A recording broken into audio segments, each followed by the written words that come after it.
ده انت ما راح تقصر يعني ما هو ده اللي انا بقوله، ده اللي بقوله.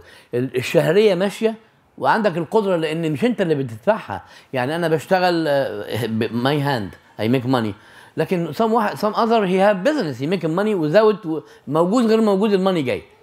This is the one of the scholar opinion، بس ما نقدرش نقول صح ولا غلط، احنا بنتكلم دلوقتي بصفه عامه يعني.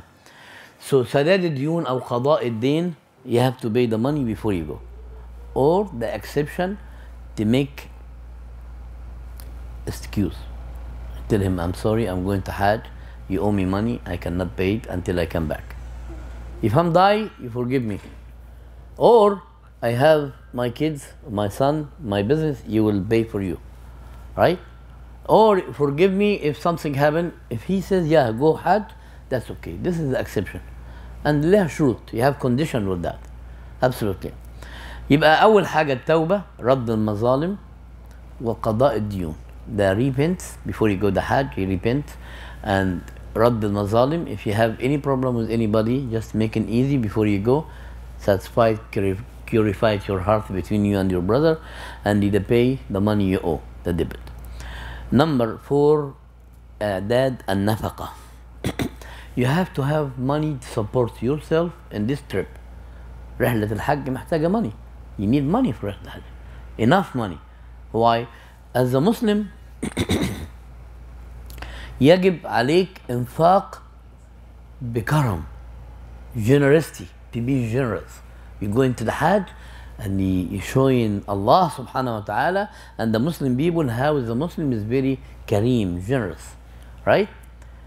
I'm not going because I am so poor and I have to, you know, this different way.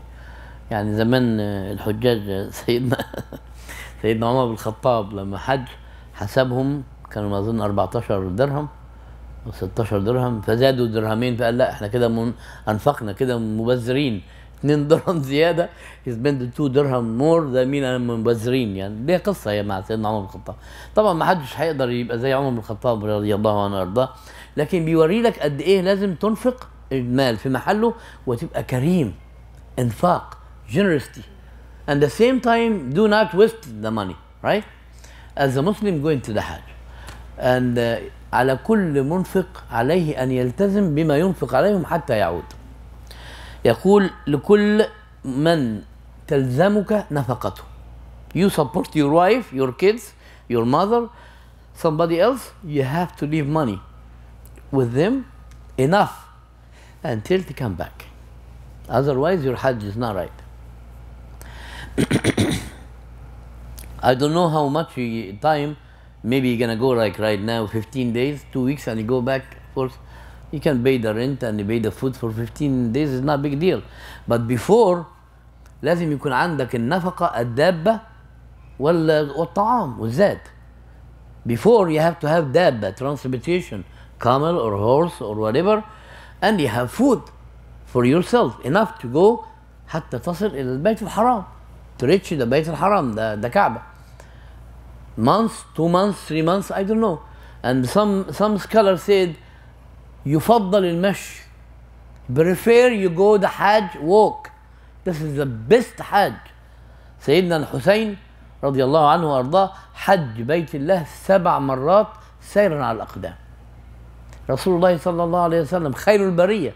سيدنا الحسين he make Hajj from Medina to Mecca 7 years continuous walk. Back and forth, walk. Subhanallah. سيدنا رسول الله صلى الله عليه وسلم when he make an immigrate when hijrah. How long it take to walk from Mecca to Medina?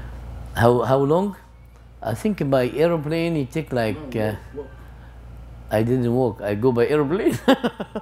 If you add it by airplane and by car and by horse, every time you make longer and longer and longer. Is it 300 kilometers? 450.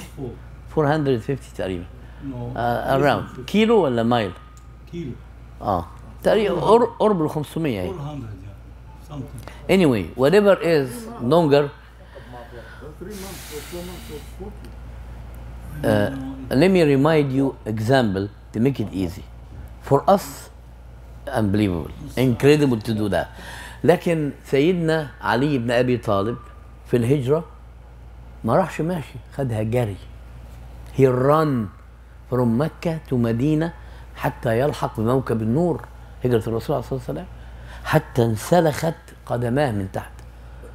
the feet under no skin and swallowed like this.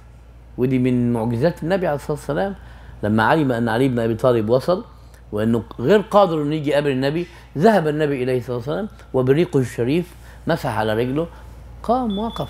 من معجزات النبي عليه الصلاة والسلام الحسية. This is one of the miracle of Rasulullah صلى الله عليه وسلم. When Ali ibn Abi Talib, he run, not walk, run from Mecca to the Medina, run until his feet swallowed and the no skin in the bottom, no shoes, no skin. Anyway, so this is the one of the miracle of Rasulullah and نقول المعجزات الحسية للنبي عليه الصلاة والسلام، ودي موجودة في كل الكتب يعني. ما هيش عليها خلاف يعني. anyway, before you go, you have to spend money or leave money with the people you support. الناس اللي انت هتنفق عليهم, you have to leave money enough until you come back. الحاجة التانية رد الودائع. وديعة like أمانة. I give you this brother, leave this with you.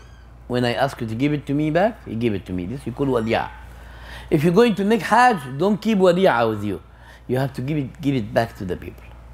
سيدنا رسول الله صلى الله عليه وسلم قبل رحلة الحج, before he immigrated to the Medina, the kafir people give him وديعة, أمانة, right? أمانات وودائع.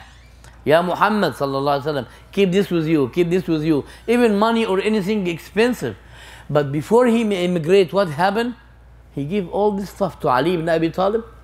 That the night he sleep in the same bed, الليلة اللي نام فيها سيدنا علي في مكان الرسول عليه الصلاة والسلام. Ali ibn Abi Talib رضي الله عنه, may Allah bless him, he has been the whole night in the bed of Rasulullah, and the kafir people surround the house. You want to go to kill him. Why? Because يا علي في الصباح رد الودائع والأمانات لأصحابها. Bring all the أمانة and ودائع to the people. Tell him Rasulullah صلى الله عليه وسلم is none here. This is your أمانة. لكن خروج الهجرة كانت secret, كانت سرية جدا, لا يعلمها إلا الله سبحانه وتعالى. سبحانه وتعالى. العلماء أضافوا على هذه الشروط. The scholar said another condition before you go to make an Hajj, we need to add halal money. Do not go making Hajj with haram money or money maybe محل شك. Halal, pure money. You make sure you're going to Hajj. Allah طيب لا يقبل إلا طيب. Allah is good. He never accept forbidden money. طيب لا يقبل إلا طيب. فتحرى, make your sure, your best, your money to be halal 100%. وكما قلنا في الإنفاق يجب أن يوفر الدابة والزاد. You have to have the transportation and the food. أيضا يستحب الصدقة قبل الخروج. Before you go making Hajj, يستحب صدقة, to make صدقة. ويستحب ركعتين. عليكم السلام. ويستحب ركعتين قبل الخروج أيضا. 2 ركعات in your house. And the last thing, and you making dua for your أهل, your family, and your money, and your son. يعني دعاء للأهل والمال والولد. اللهم أنت الخليفة في المال والأهل والولد. دعاء رسول الله صلى الله عليه وسلم. We have إن شاء الله كتاب الإمام الغزالي مليان دعاء. He's full بالدعاء. Before you go, before you pray, before you go. Inshallah, I give it to me, bring it, because we need making dua. Inshallah, we read it to be exactly dua as Rasulullah sallallahu alayhi wa sallam did it.